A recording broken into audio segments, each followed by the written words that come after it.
Baik, bertemu lagi di Nursing Fire Channel. Pada video kali ini, kita akan membahas sesuatu yang juga sangat penting bagi perawat, khususnya bagi perawat fungsional di ASN, di mana pada tahun 2021, perawat ASN di Indonesia sudah menggunakan peraturan Menteri Pendayagunaan Aparatur Negara atau Permenpan yang baru dalam menyusun dupaknya. Jadi, kita sejak tahun ini, 2020 ini, yang masih bersisa 3 bulan lagi, Oktober, November, dan Desember, harus menguasai, mempelajari, menyiapkan apa yang akan kita kerjakan pada tahun 2021 nanti. Jadi, kita harus mengetahui bagaimana kegiatan-kegiatan dan cara menggunakannya agar nanti pada tahun 2021 kita tidak kaget lagi. Pada tahun 2021 kita langsung melaksanakan tindakan apa yang menjadi butir kegiatan di masing-masing jenjang jabatan fungsional perawat yang kita duduki. Jadi pada video kali ini kita mencoba membahas tuntas tentang Permenpan 35 tahun 2019 yang merupakan pembaharuan dari Permenpan 25 tahun 2014 yang lama. Dan kita akan mempelajari bagaimana penerapannya nanti, bagaimana membuat dupaknya. Sehingga memasuki tahun 2021, dalam menyusun SKP, kita sudah mengerti membuat SKP yang baru. Karena khusus 2021, SKP-nya yang kita susun di awal tahun, sebagai seorang perawat PNS harus membuat SKP yang baru dengan Permenpan yang baru, Permenpan 35 tahun 2019 ini. Kemudian setelah SKP kita buat, kita susun targetnya, baru kita melaksanakan kegiatan kita sebagai perawat fungsional sehari-hari dengan mengerjakan apa yang ada dalam Permenpan 35 tahun 2019 ini. Kita masuk ke dalam Permenpannya, kita bahas bersama-sama. Permenpan 35 tahun 2019 tentang jabatan fungsional perawat ini. Mari kita simak, kita baca, dan kita bahas sama-sama. Kemudian di bab 1, ketentuan umum, di pasal 1, aparatur sipil negara yang selanjutnya disingkat ASN adalah profesi bagi PNS dan pegawai pemerintah dengan perjanjian kerja atau P3K yang bekerja pada instansi pemerintah. Kemudian lanjut ke bawah. Nah, ini yang perlu kita buat nanti di awal tahun 2021. Artinya 3 bulan tersisa ini mari kita pelajari Permenpan ini, sehingga nanti di awal tahun seperti pada di sini dijelaskan bahwa SKP atau sasaran kinerja pegawai yang selanjutnya disingkat SKP adalah rencana kinerja dan target yang akan dicapai oleh seorang PNS yang harus dicapai setiap tahun. Nah, ini penting. Jadi, apa rencana kita, dan itu harus sesuai dengan isi Permenpan ini. Dan berapa targetnya? Karena ada perubahan dari beberapa peraturan-peraturan terdahulu. Nah, kemudian kita masuk ke bab kedua, yaitu kedudukan, tanggung jawab, dan klasifikasi atau rumpun jabatan. Nah, pada bagian ke-1 tentang kedudukan di pasal 2, perawat berkedudukan sebagai pelaksana teknis fungsional di bidang pelayanan keperawatan pada Fasyankes atau fasilitas kesehatan lainnya di lingkungan instansi pemerintah.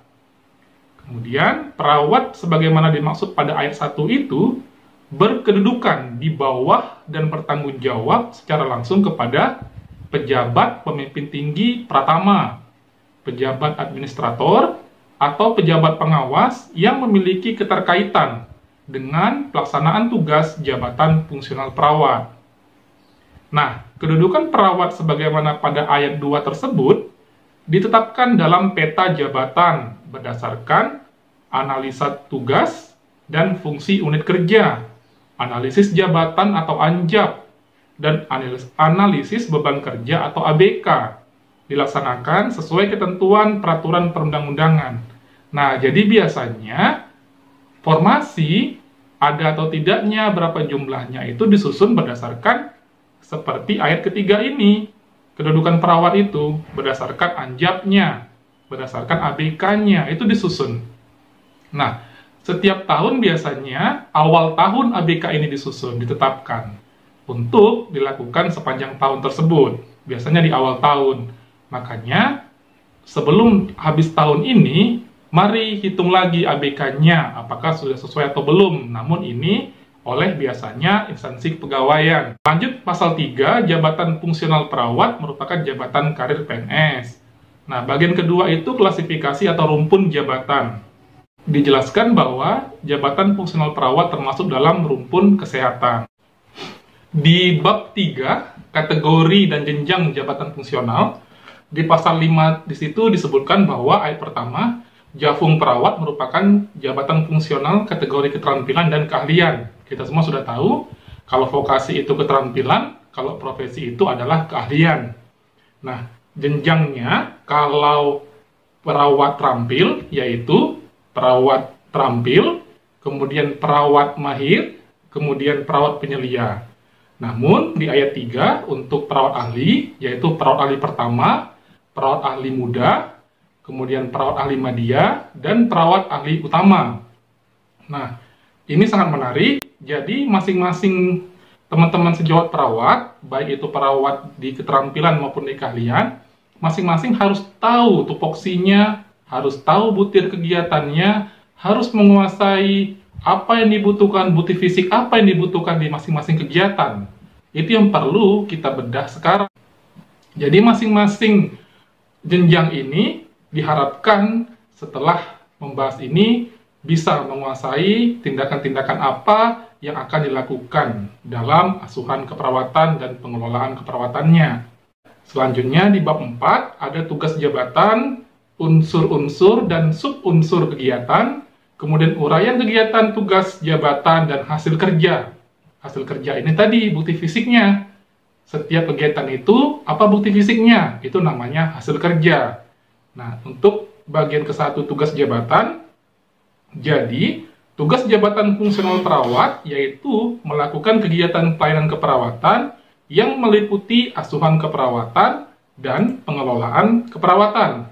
Nah, jadi terdapat perbedaan antara Permenpan 25 tahun 2014 dengan Permenpan 35 tahun 2019, Permenpan yang baru ini.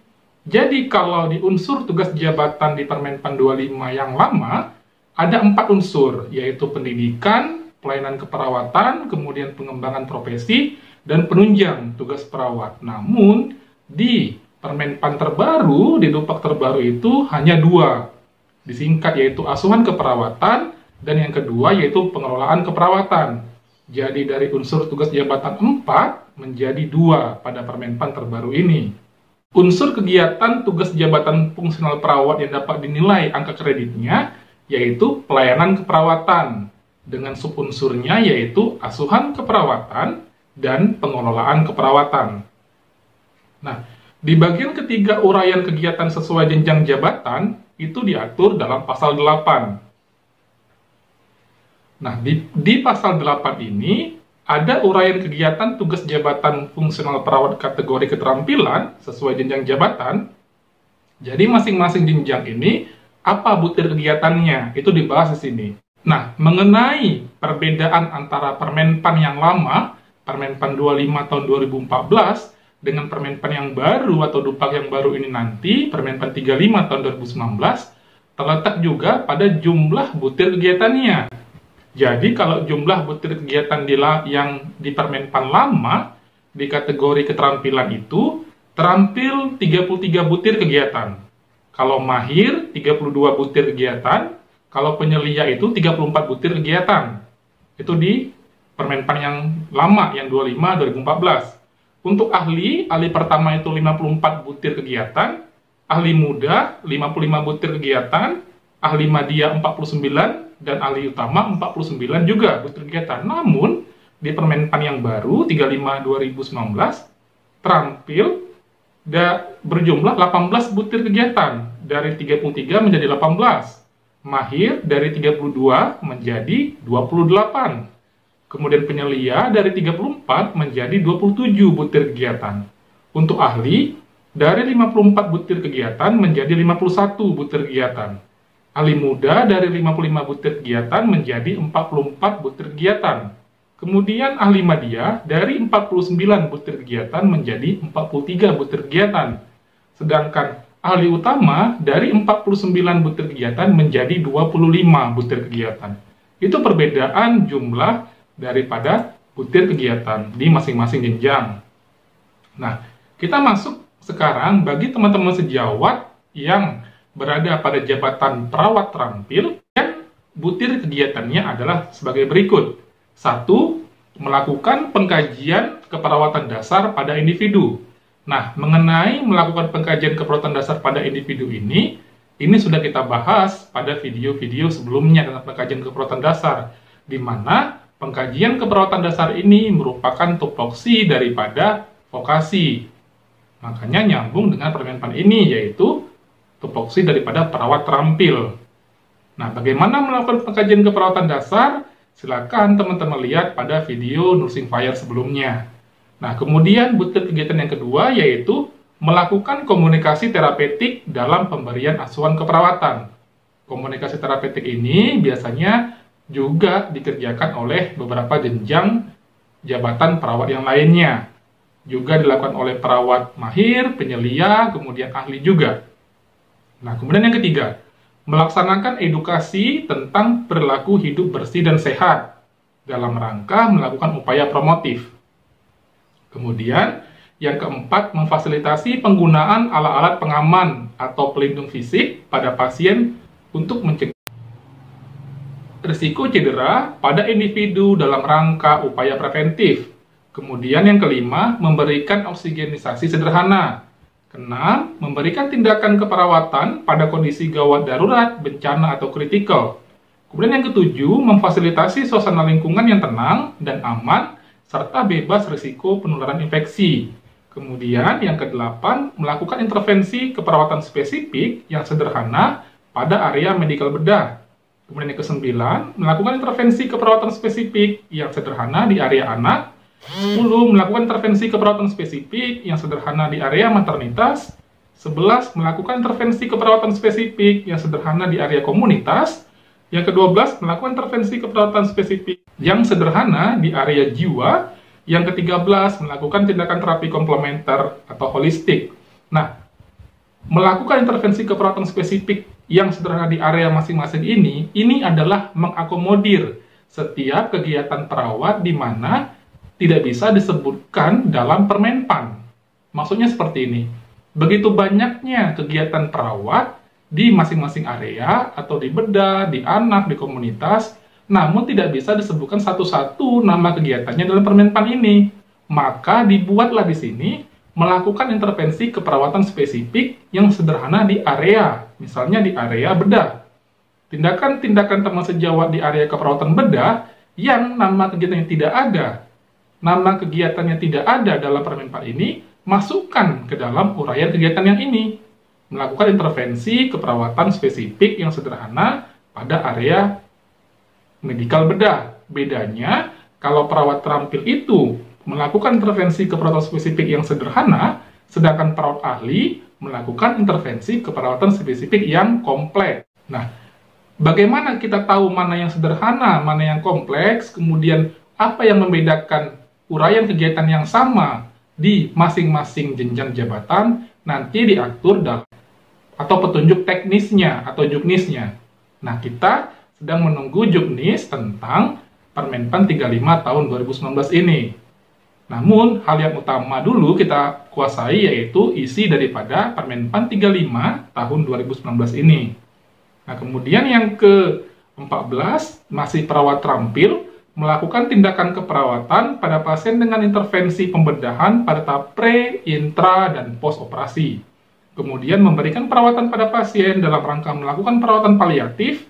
Ke-16, memberikan dukungan atau fasilitasi kebutuhan spiritual pada kondisi kehilangan, berduka, menjelang ajal dalam pelayanan keperawatan. Yang ke-17, melakukan perawatan luka. Dan yang ke-18, melakukan dokumentasi tindakan keperawatan. Nah, di sini misalnya ada di sini melakukan perawatan luka. Di masing-masing jenjang, baik di terampil, mahir, penyelia, ada melakukan perawatan luka. Namun, luka seperti apa yang boleh ditangani oleh perawat mahir, boleh ditangani oleh perawat terampil, mahir, penyelia, itu beda-beda lukanya. Nanti diatur di juknisnya. Begitu juga perawatan luka oleh perawat ahli. Apakah misalnya dia tentang kanker, atau luka yang menyebabkan risiko pendarahan, nah itu ada nanti perbedaannya. Jadi meskipun nama butir kegiatannya sama, melakukan perawatan luka, namun luka seperti apa yang dirawat, itu tergantung jenjang jabatannya. Seperti itu. Nah, kemudian perawat mahir. Perawat mahir ini meliputi 1, melakukan pengkajian keperawatan dasar pada keluarga. Jadi, kalau untuk perawat terampil, melakukan pengkajian keperawatan dasar pada individu, pada klien langsung, pada pasien, sedangkan perawat mahir itu melakukan pengkajian keperawatan dasar pada keluarga.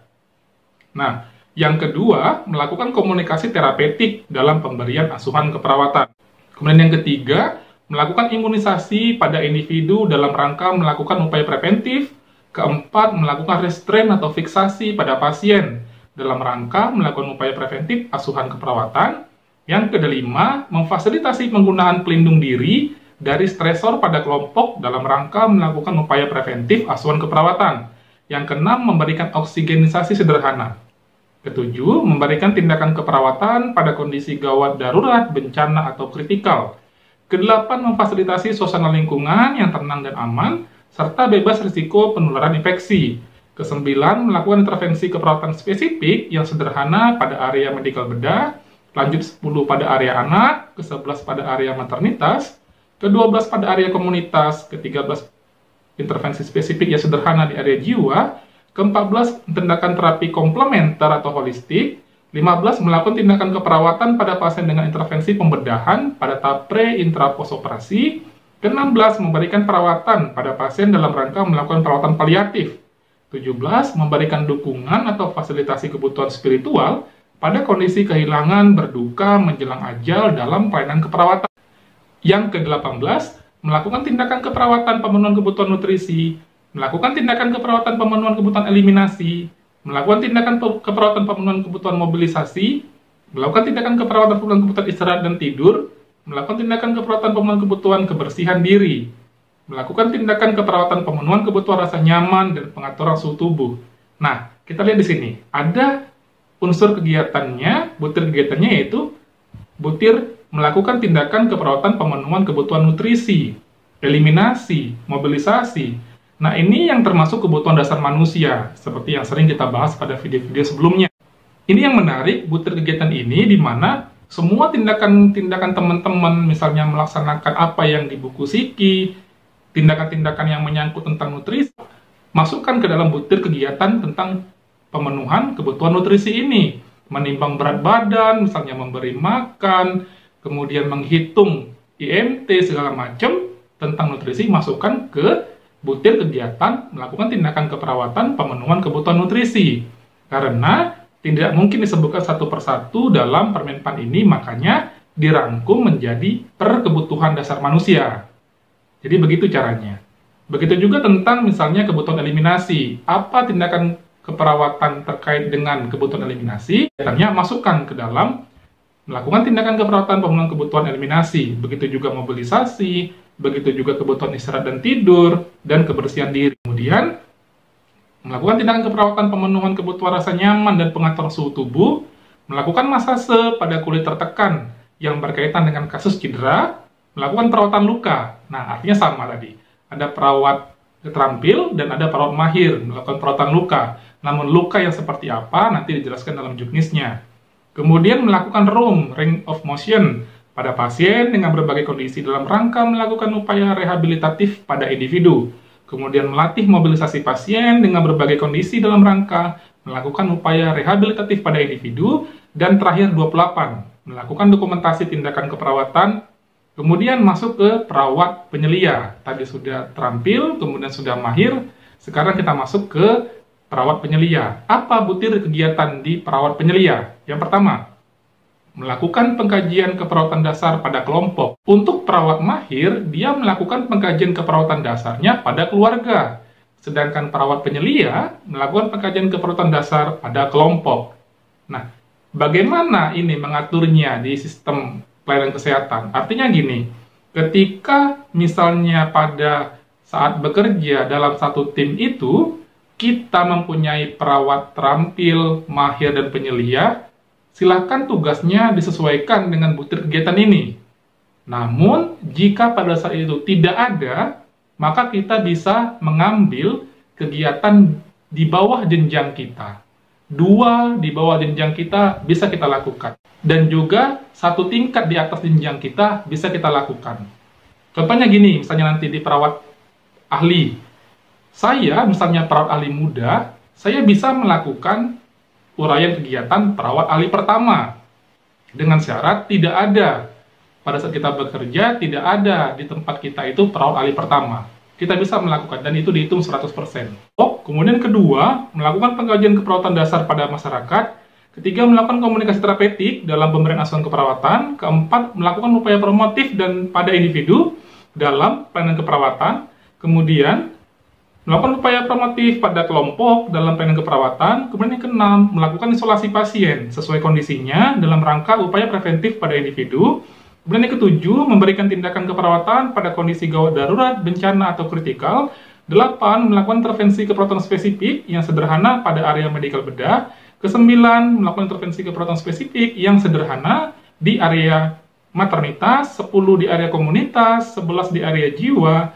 Yang ke-12, pada area anak. Yang ke-13, melakukan tindakan terapi komplementer atau holistik. 14, melakukan tindakan keperawatan pada pasien dengan intervensi pembedahan pada tahap pre, intra, dan post operasi. 15, memberikan perawatan pada pasien dalam rangka melakukan perawatan paliatif. 16, memberikan dukungan atau fasilitasi kebutuhan spiritual pada kondisi kehilangan atau berduka menjelang ajal dalam pelayanan keperawatan. 17, melakukan tindakan keperawatan pemenuhan kebutuhan nutrisi. 18, tindakan keperawatan pemenuhan kebutuhan eliminasi.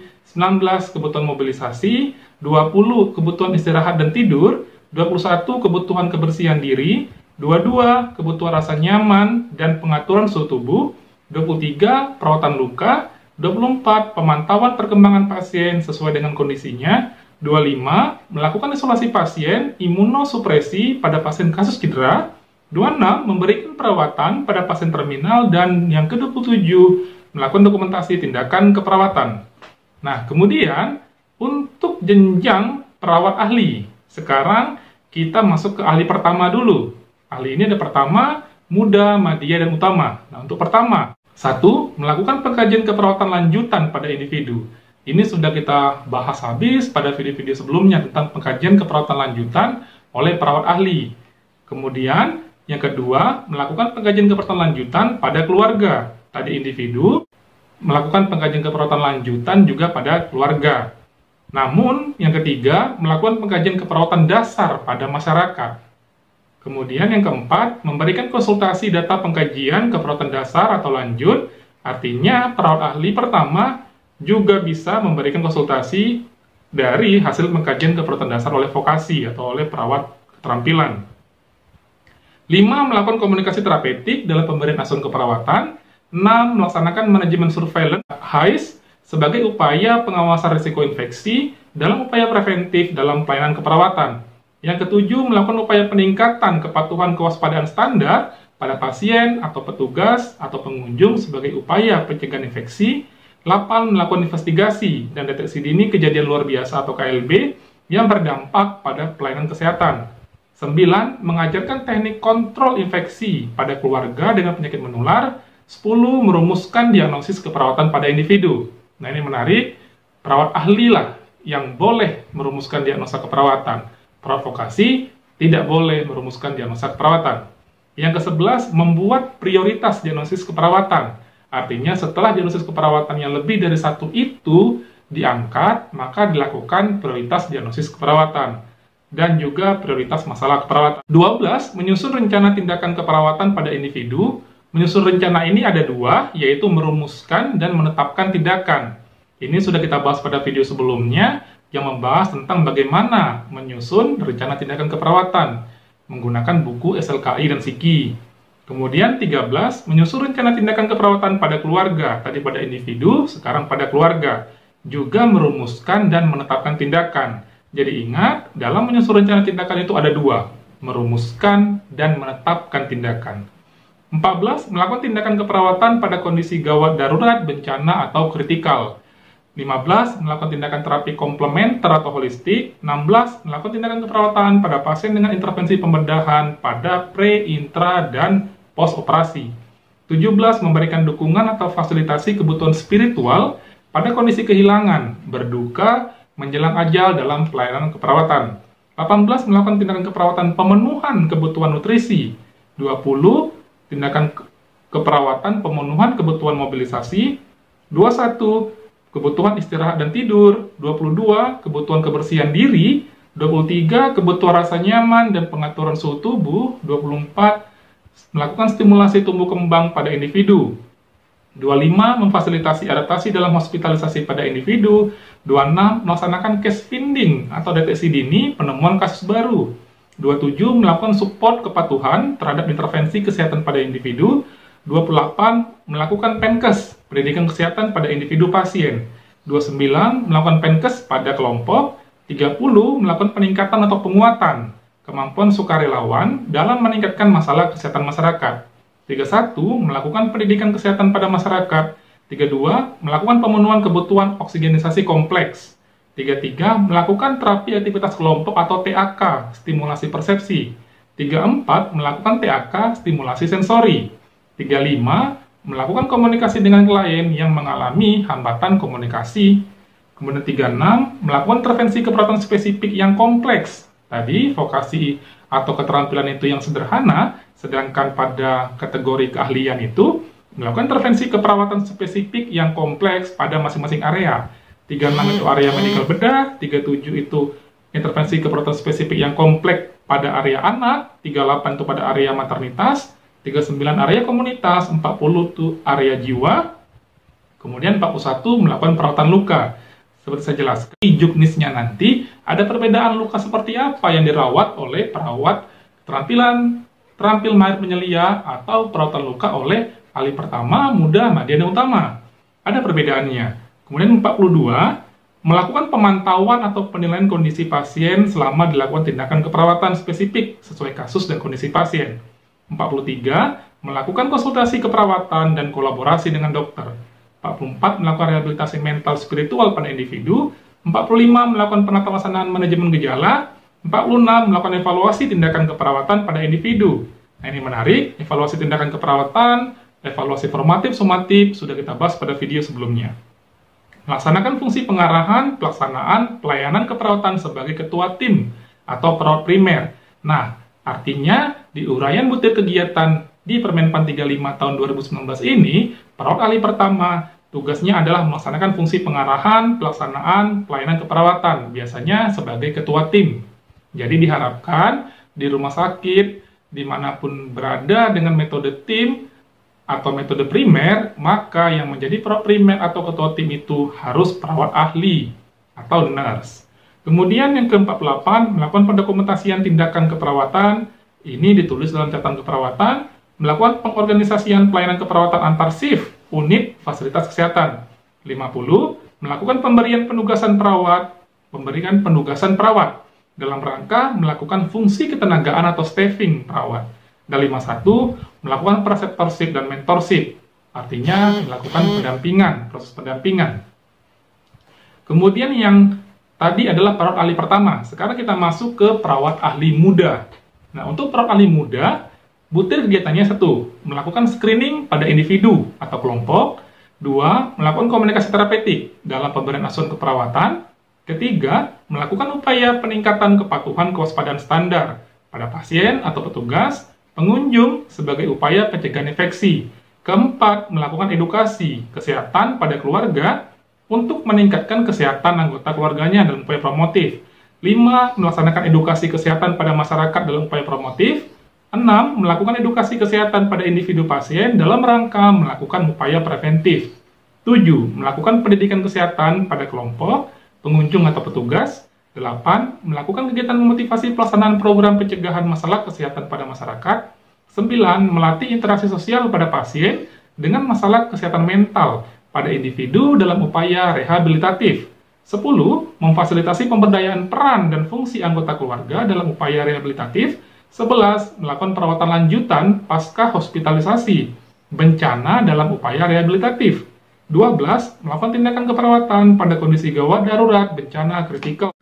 13. Memfasilitasi suasana lingkungan yang tenang dan aman serta bebas risiko dari penularan infeksi. 14. Melakukan tindakan terapi komplementer atau holistik. 15. Melakukan tindakan keperawatan pada pasien dengan intervensi pembedahan pada tahap pre, intra, dan post operasi. 16. Memberikan perawatan pada pasien dalam rangka melakukan perawatan paliatif. 17. Memberikan dukungan atau fasilitasi kebutuhan spiritual. 18. Melakukan tindakan keperawatan pemenuhan kebutuhan nutrisi. 19. Kebutuhan eliminasi. 20. Kebutuhan mobilisasi. 21. Kebutuhan istirahat dan tidur. 22. Kebutuhan kebersihan diri. 23. Kebutuhan rasa nyaman dan pengaturan suhu tubuh. 24. Kebutuhan dari oksigenisasi kompleks. 25. Melakukan perawatan luka. 26. Melakukan TAK, stimulasi sensorik. 27. Intervensi keperawatan spesifik di area anak. 28. Area maternitas.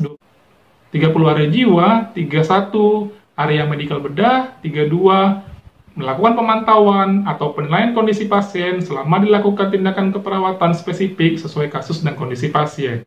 33 melakukan konsultasi keperawatan dan kolaborasi dengan dokter. 34 memberikan terapi modalitas. 35 melakukan evaluasi tindakan keperawatan pada keluarga.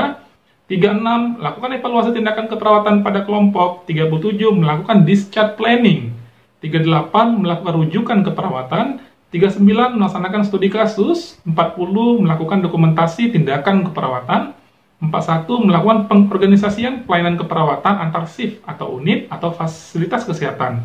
42 melakukan pemberian penugasan perawat. 43 melakukan preceptorship dan mentorship. 44 melakukan supervisi klinik dan manajemen dalam fungsi pengarahan dan pelaksanaan pelayanan keperawatan. Kemudian kita masuk kepada perawat ahli media, yaitu 1. Melakukan pengkajian keperawatan lanjutan pada kelompok. 2. Melakukan pengkajian keperawatan lanjutan pada masyarakat. 3. Melakukan komunikasi dengan klien yang mengalami hambatan komunikasi. 4. Melakukan komunikasi terapeutik dalam pemberian ASKEP. 5. Merumuskan diagnosis keperawatan, aktual, risiko, potensial, atau wellness kelompok. 6. Menyusun rencana tindakan keperawatan pada kelompok. 7. Melakukan tindakan keperawatan pada kondisi gawat darurat bencana kritikal. 8. Melakukan tindakan terapi komplementer atau holistik. 9. Melakukan tindakan keperawatan pada pasien dengan intervensi pembedahan pada tahap pre, intra, dan post. 10. Memberikan perawatan pada pasien dalam rangka perawatan paliatif. 11. Memberikan dukungan pada kondisi kehilangan. 12. Melakukan tindakan keperawatan pemenuhan kebutuhan nutrisi. 13. Kebutuhan eliminasi. 14. Mobilisasi. 15. Istirahat dan tidur. 16. Kebersihan diri. 17. Rasa nyaman dan pengaturan suhu tubuh. 18. Melakukan intervensi keperawatan spesifik yang kompleks pada area medikal bedah. 19. Area anak. 20. Area maternitas. 21. Area komunitas. 22. Area jiwa. 23. Melakukan pemantauan atau penilaian kondisi pasien selama dilakukan tindakan perawatan spesifik. 24. Melakukan perawatan luka. 25. Melakukan konsultasi keperawatan dan kolaborasi dengan dokter. 26. Memfasilitasi dan memberikan dukungan pada keluarga dalam meningkatkan kesehatan keluarga. 27. Melakukan diseminasi informasi kesehatan pada kelompok. 28. Melakukan evaluasi tindakan keperawatan pada masyarakat. 29. Melakukan pendokumentasian tindakan keperawatan. 30. Menyusun rencana strategis bidang keperawatan. 31. Menyusun rencana program tahunan unit ruang rawat. 32. Melakukan organisasian pelayanan keperawatan antar shift, unit, atau fasilitas kesehatan. 33. Melakukan upaya peningkatan kepatuhan kewaspadaan standar. 34. Mempertahankan keberadaan kelompok masyarakat pemerhati masalah kesehatan dalam upaya promotif dan pada masyarakat.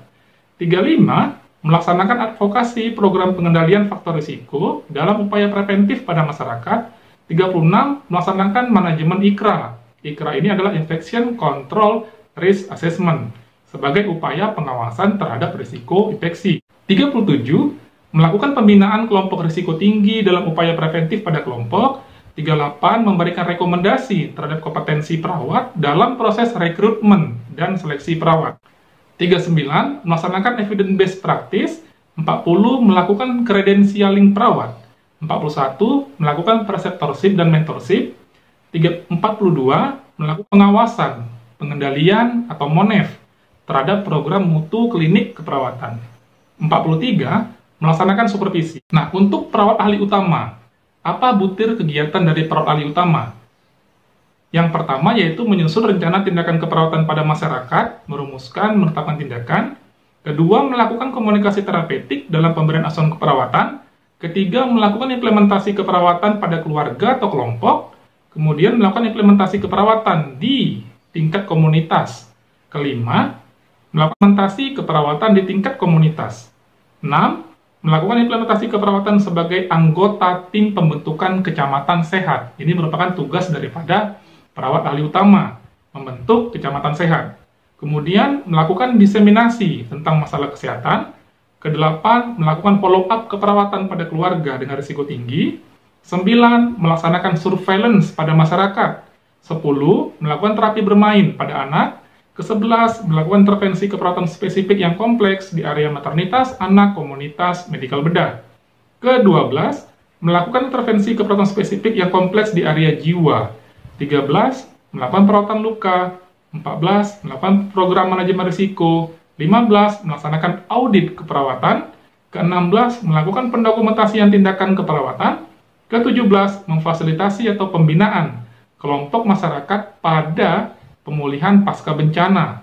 18. Melakukan pembinaan etik dan disiplin profesi perawat. 19. Melakukan implementasi keperawatan melalui pemberian pelatihan atau konsultasi pada perawat baru dan atau nakes yang lain. 20. Melakukan credentialing perawat. 21. Melakukan preceptorship dan mentorship dalam fungsi ketenagaan perawat. 22. Merekomendasikan kewenangan klinis atau pemulihan kewenangan klinis perawat. 23. Menyusun daftar RKK, rincian kewenangan klinis, perawat, sesuai peran dan area praktik keperawatan. Ini biasanya butir kegiatan dari tupoksi komite keperawatan, di mana di situ ada subkomite kredensial, subkomite mutu, dan subkomite etik dan disiplin.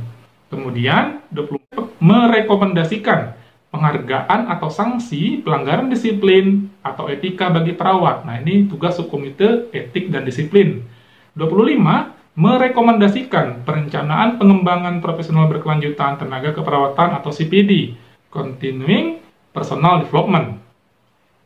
Nah, demikian uraian-uraian butir kegiatan dari mulai perawat keterampilan, terampil mahir, penyelia, dan juga perawat keahlian, yaitu ahli pertama, ahli muda, ahli madya, dan ahli utama. Nah, kita masuk ke bagian keempat dari Permenpan 35 tahun 2019 ini, yaitu tentang hasil kerja.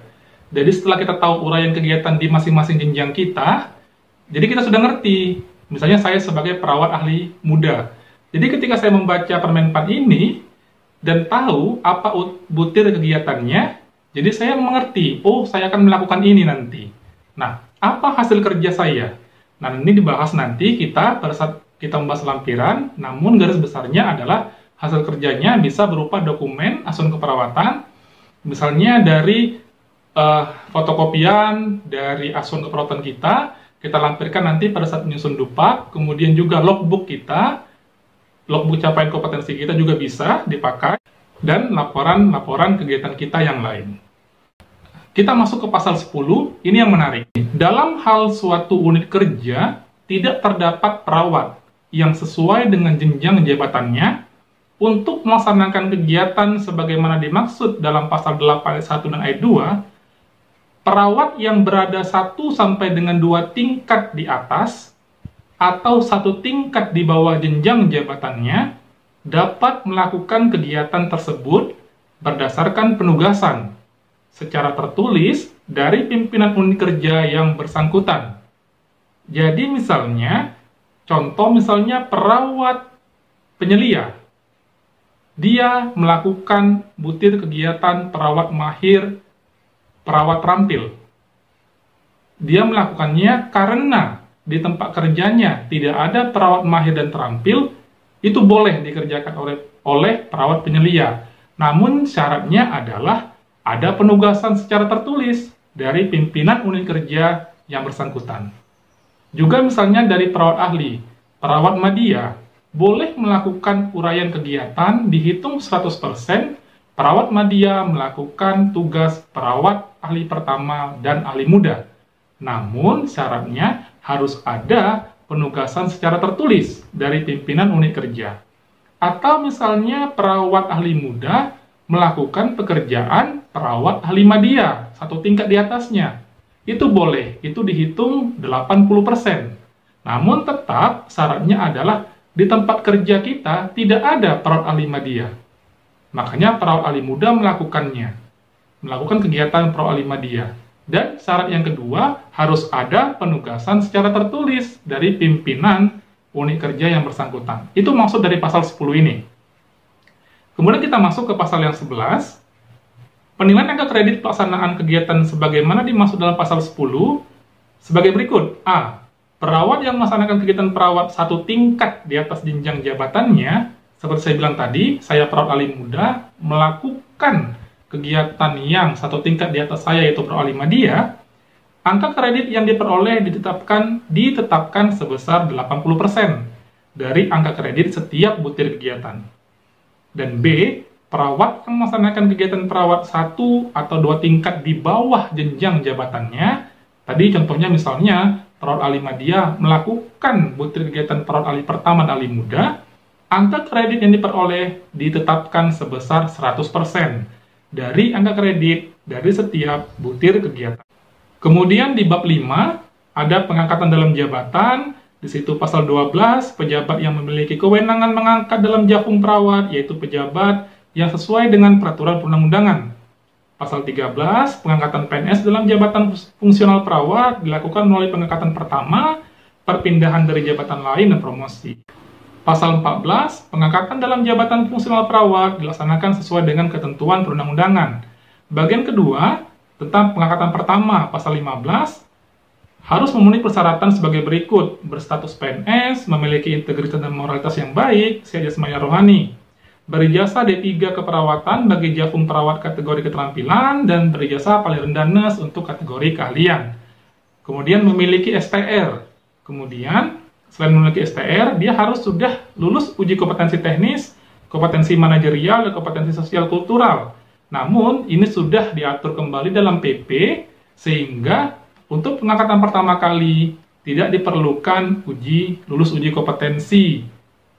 Yang perlu adalah tadi dia berstatus PNS, integritas moralitas yang baik, sehat jasmani dan rohani, berijazah D3 minimal untuk kategori keterampilan, dan berijazah nurse untuk jafung keahlian, dan memiliki STR.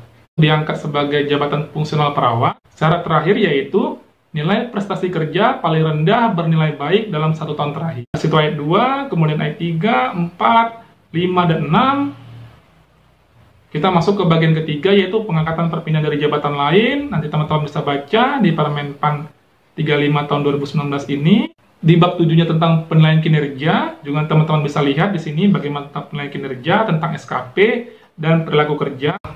Di dalam bagian kedua, paragraf 1 bagian umum, kita lihat pasal 24 ini dari Permenpan ini, pada awal tahun perawat wajib menyusun SKP. Makanya penting sekali video membahas ini, karena ketika awal tahun nanti 2021, ketika kita sudah menguasai Permenpan 35 tahun 2019 ini, maka kita dengan mudah membuat SKP-nya.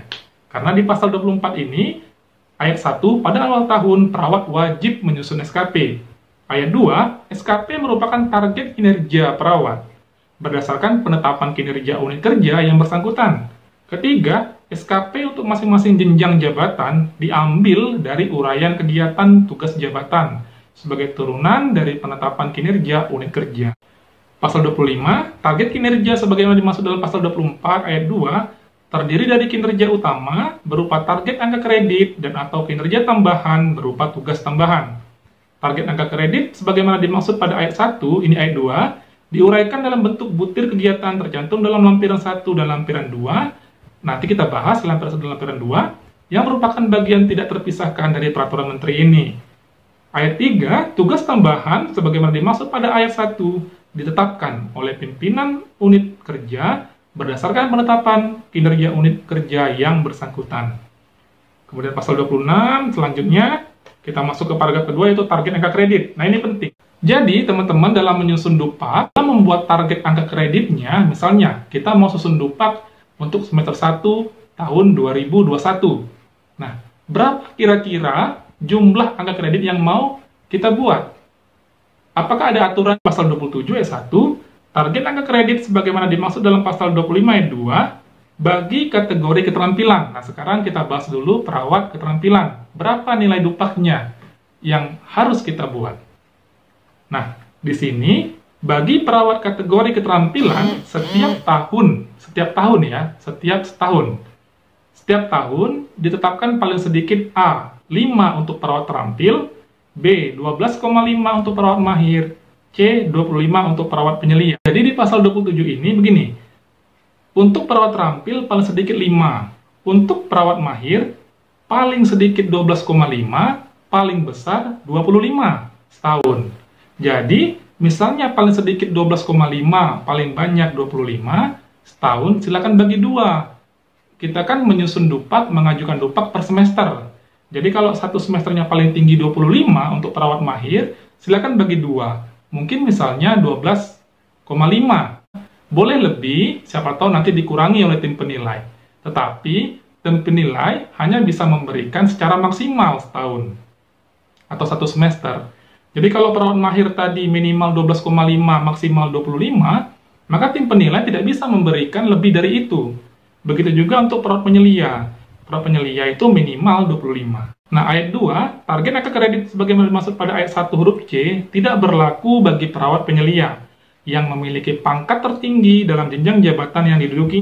Nah, di ayat 3 ini diatur untuk perawat keahlian, bagaimana menyusun angka atau target nilai pada dupak kita, begitu juga pada SKP. Di situ, untuk perawat ahli pertama, paling kecil 12,5, paling besar 25 setahunnya. Nah, untuk perawat ahli muda, paling kecil itu 25, paling besar itu 37,5 setahunnya. Untuk perawat ahli media, paling kecil itu 37,5, paling besar itu 50. Dan di D, 50 untuk perawat ahli utama. Artinya, dalam menyusun SKP setahun, jadi teman-teman misalnya ini perawat ahli muda, dia minimal 25 setahun, atau maksimal 37,5. Dan dalam menyusun dupak, seperti itu, minimal 25, maksimal 37,5. Jadi kalau dupak itu per semester, silakan dibagi 2. Maksimal tadi kan 37,5. Nah, kalau dibagi 2, 37 bagi 2, misalnya dapatlah 18,5 misalnya. Jadi mengajukan dupak per semester, targetnya 18,5. Teman-teman bisa misalnya membuat 20, siapa tahu nanti ada pengurangan dari tim penilai. Tetapi maksimalnya adalah 18,5 tadi, karena setahunnya adalah 37,5. Jadi, saya ulangi, untuk perawat ahli pertama, paling minimal itu 12,5, maksimalnya 25. Untuk perawat ahli muda, minimal nilai setahun itu 25, maksimal itu 37,5. Untuk perawat ahli media, minimal itu 37,5, maksimal 50. Nah, untuk poin D, 50 untuk perawat ahli utama. Di ayat 4, target angka kredit sebagaimana dimaksud pada ayat 3 huruf D tidak berlaku bagi perawat ahli utama yang memiliki pangkat paling tinggi dalam jenjang jabatan yang diduduki. Nah, di paragraf ketiga, ada angka kredit pemeliharaan, bisa teman-teman baca di pasal 28, kemudian bagian ketiga tentang perilaku kerja di pasal 29, kemudian di bab 8 tentang penilaian dan penetapan angka kredit. Bagian ke-1 itu ada penilaian dan penetapan angka kredit, pasal 30, pasal 31. Kemudian bagian kedua ada pejabat. Siapa pejabat yang mengusulkan angka kredit? Itu diatur pada pasal 32. Kemudian bagian ketiga, pejabat yang berwenang menetapkan angka kredit, itu pasal 33. Bagian keempat itu tim penilai. Nah, bagaimana tim penilai? Siapa yang menjadi tim penilai? Itu diatur pada pasal 34. Silakan teman-teman sejawat membacanya. Kemudian pasal 35, kemudian pasal 36. Nah, bagaimana tentang kenaikan pangkat dan kenaikan jabatan? Itu juga diatur pada bab 9. Bagian ke-1 tentang kenaikan pangkat di pasal 37, Kemudian pasal 38 untuk bagian kenaikan jenjang jabatan itu diatur pada bagian kedua pasal 39. Kemudian pasal 40, kemudian pasal 41, bagian ketiga, bagaimana mekanisme kenaikan pangkat dan jenjang itu diatur pada pasal 42, 43, 44. Kemudian bab 10, kebutuhan PNS dalam jabatan fungsional. Nah, itu diatur pada bab 10 tentang kebutuhan PNS dalam jabatan fungsional. Nah, kemudian di bab 11 itu membahas tentang kompetensi, tentang standar kompetensi, pengembangan kompetensi, dan di bab 12 tentang pemberhentian dari jabatan. Apa saja kondisi-kondisi sehingga perawat itu diberhentikan dari jabatannya. Di bab 13 itu tentang tugas instansi pembina. Itu di pasal 52. Kemudian di bab 14 itu tentang organisasi profesi. Jadi di pasal 53 itu organisasi profesi perawat yaitu PPNI. Nah, selanjutnya di bab 15 itu ketentuan lain-lainnya. Di bab 16 itu ketentuan penutup. Di pasal 65, pada saat peraturan menteri ini mulai berlaku, semua peraturan yang merupakan ketentuan pelaksanaan peraturan Menteri Pendayagunaan Aparatur Negara dan Reformasi Birokrasi nomor 25 tahun 2014 tentang jafung perawat dan angka kredit dinyatakan tetap berlaku sepanjang tidak bertentangan dengan peraturan menteri ini. Pasal 66, pasal 67, dan pasal 68, peraturan menteri ini mulai berlaku pada tanggal diundangkan. Ditetapkan di Jakarta pada tanggal 29 Desember 2019, Menteri Pendayagunaan Aparatur Negara dan Reformasi Birokrasi Republik Indonesia tertanda Bapak Cahyokumolo. Nah, jadi Permenpan 35 tahun 2019 ini, karena kita menyusun SKP di tahun 2020, di awal tahun itu masih menggunakan Permenpan 25 tahun 2014, maka untuk tahun 2020 ini dupaknya masih Permenpan 25 tahun 2014. Kecuali yang menyusun SKP di tengah-tengah tahun 2020 ini sudah harus menggunakan Permenpan 35 tahun 2019 ini.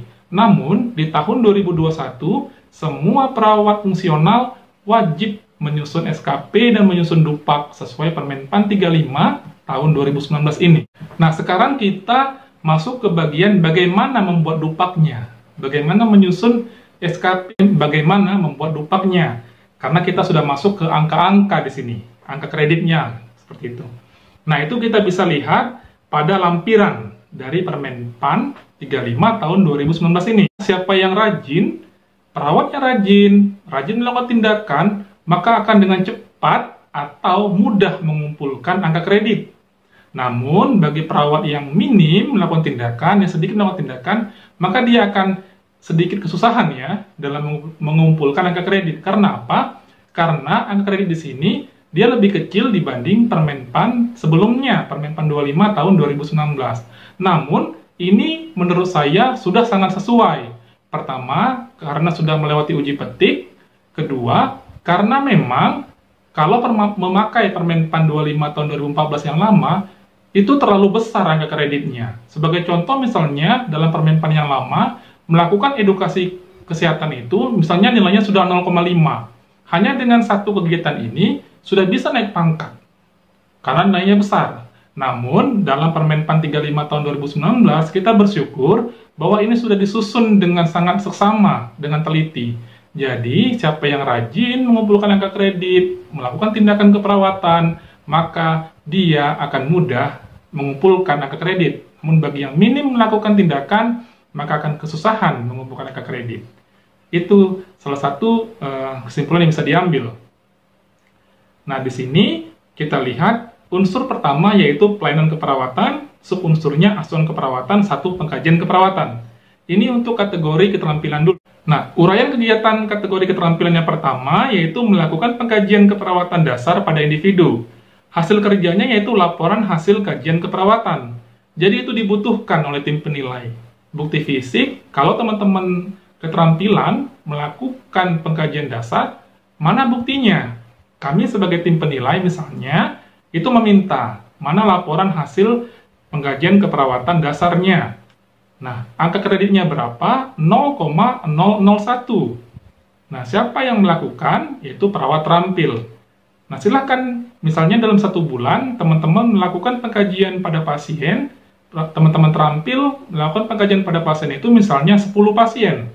Tinggal dikalikan, 10 dikali 0,01.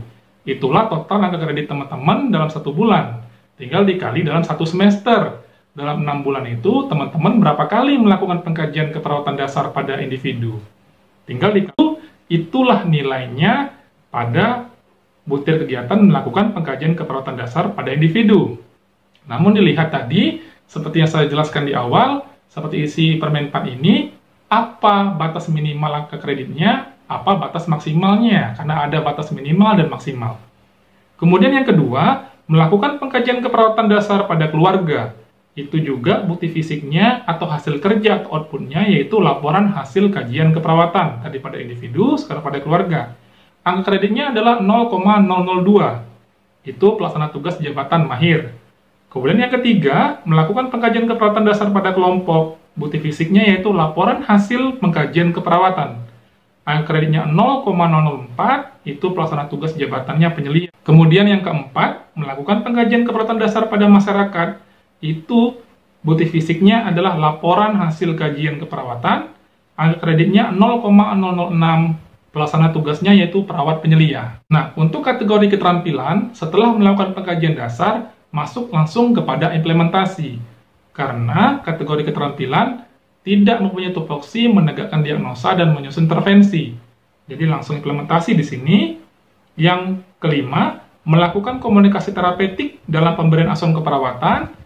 Di situ hasil kerja atau outputnya yaitu catatan keperawatan atau logbook. Jadi, teman-teman wajib menyertakan catatan keperawatan ketika teman-teman melakukan komunikasi terapeutik. Atau logbooknya mana? Logbook di sini juga harus logbook yang valid.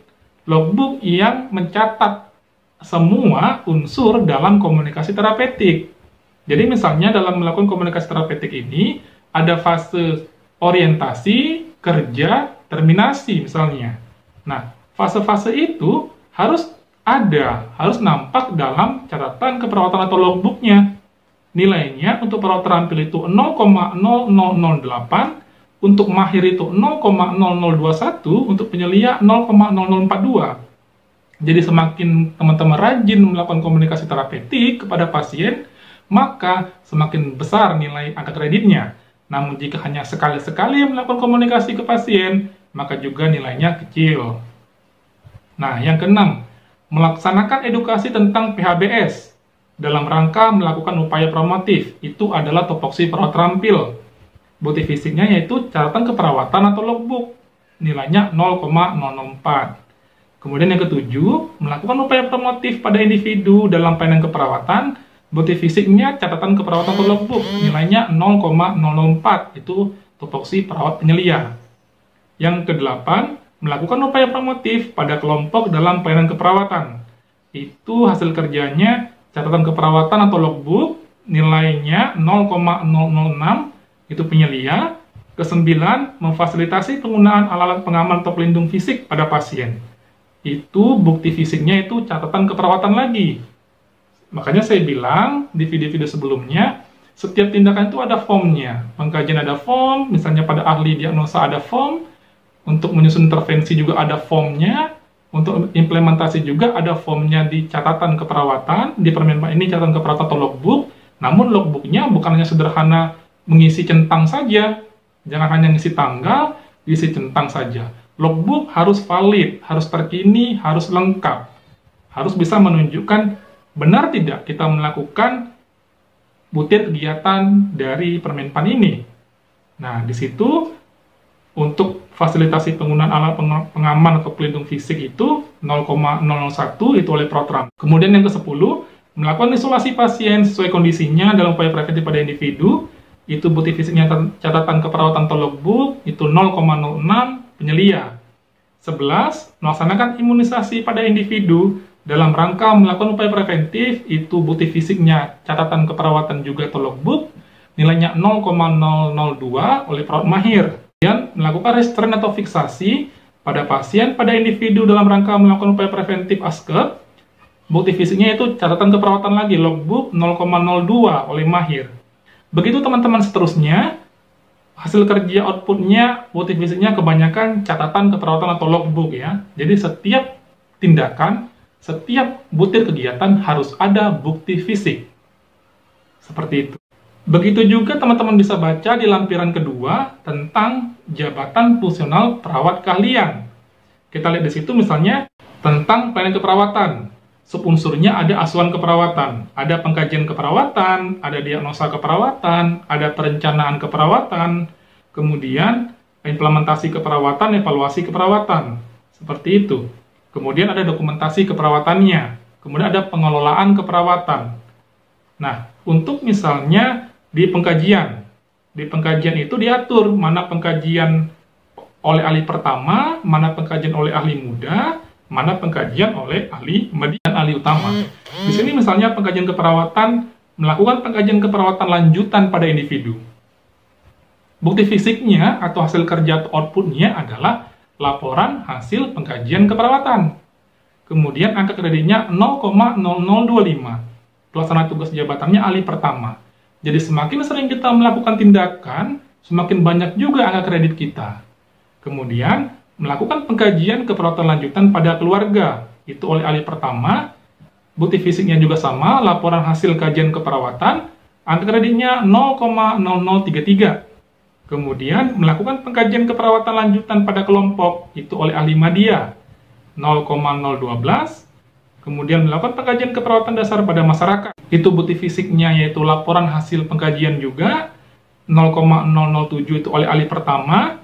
Kemudian memberikan, misalnya, konsultasi data pengkajian keperawatan dasar atau lanjut, bukti fisiknya itu laporan hasil kajian, 0,0018 oleh ahli pertama. Kemudian melaksanakan screening pada individu atau kelompok, itu bukti fisiknya adalah laporan, nilainya ada 0,0066 oleh ahli muda. Nah, untuk diagnosa keperawatan, merumuskan diagnosis keperawatan pada individu. Bukti fisiknya yaitu laporan, ya, hasil kajian atau diagnosa keperawatannya, 0,002 oleh ahli pertama. Kemudian membuat prioritas diagnosa keperawatan, dan masalah keperawatan itu adalah laporan hasil kajian keperawatan atau laporan diagnosis keperawatannya, itu 0,0022 oleh ahli pertama. Merumuskan diagnosis keperawatan aktual, risiko, potensial, wellness, atau kelompok, itu adalah dokumentasi keperawatan, bukti fisiknya atau logbook, nilainya adalah 0,0042 oleh ahli media. Itu juga perencanaan, menyusun rencana tindakan, ada bukti fisiknya, menyusun rencana tindakan, ini bisa pada individu oleh ahli pertama, pada keluarga oleh ahli pertama, pada kelompok ahli media, dan pada masyarakat oleh ahli utama. Itu bukti fisiknya juga ada laporan hasil, kemudian dokumentasi. Nah, begitu juga selanjutnya. Tentang komunikasi terapeutik, discharge planning, itu bukti fisiknya adalah dokumen atau logbook. Nilai untuk discharge planning ini adalah 0,0056, itu oleh ahli muda. Kemudian selanjutnya, melakukan intervensi keperawatan spesifik yang kompleks pada area medikal bedah, itu harus ada catatan keperawatannya atau logbooknya. Kemudian intervensi keperawatan spesifik pada area anak, maternitas, komunitas, jiwa. Di situ juga harus ada bukti fisiknya. Nah, begitu bukti kegiatan seterusnya bisa teman-teman lihat pada lampiran Permenpan ini sampai evaluasi dan dokumentasi keperawatan. Kemudian ada pengelolaan keperawatannya. Misalnya melakukan program manajemen risiko. Bukti fisiknya harus ada laporan pengendalian manajemen, program manajemen risikonya. Ini oleh ahli utama. Bukti fisiknya adalah 0,0484. Kemudian melaksanakan audit keperawatan. Itu oleh ahli utama. Laporan hasil audit dan rencana tindak lanjut dari hasil audit nilainya adalah 0,032. Kemudian melaksanakan IKRA, manajemen IKRA, itu oleh ahli media. Tindakan dalam melakukan pengawasan itu bukti fisiknya. Nilainya adalah 0,006. Kemudian melaksanakan fungsi pengarahan, pelaksanaan pelayanan keperawatan sebagai ketua tim. Itu bukti fisiknya adalah logbook. Nilai angka kreditnya itu 0,0026, itu oleh ahli pertama. Ahli pertama. Kemudian melakukan penata laksanaan manajemen gejala. Bukti fisiknya adalah catatan keperawatan atau logbook. Nilainya adalah 0,0027 atau ahli pertama. Begitu juga seterusnya, teman-teman bisa lihat, bisa baca pada lampiran ini. Nah, kemudian di lampiran ketiga itu dijelaskan tentang kegiatan pengembangan profesi dan penunjang jabatan fungsional perawat. Di situ ada pengembangan profesi, subunsurnya adalah memperoleh ijazah atau gelar pendidikan formal. Kemudian pembuatan karya tulis atau karya ilmiah di bidang pelayanan keperawatan. Teman-teman bisa baca di situ, butir kegiatannya, satuan hasilnya, kemudian angka kreditnya berapa, kemudian pelaksana kegiatannya, rata-rata semua jenjang ya, untuk kegiatan pengembangan profesi dan penunjang jabatan fungsional. Nah, untuk di lampiran 4, itu ada jumlah angka kredit kumulatif minimal untuk pengangkatan dan kenaikan jabatan atau pangkat perawat kategori keterampilan dengan pendidikan diploma 3. Kemudian juga di lampiran kelima juga untuk pendidikan profesi nurse dan S2. Untuk lampiran ke-6 itu ada jabatan fungsional perawat, jumlah angka kredit kumulatif minimal untuk pengangkatan dan kenaikan jenjang jabatan atau pangkat dengan pendidikan doktor atau S3. Baik, demikian ulasan lengkap kita, kupas tuntas kita tentang Permenpan nomor 35 tahun 2019. Kita bertemu pada video berikutnya. Salam Nursing Fire!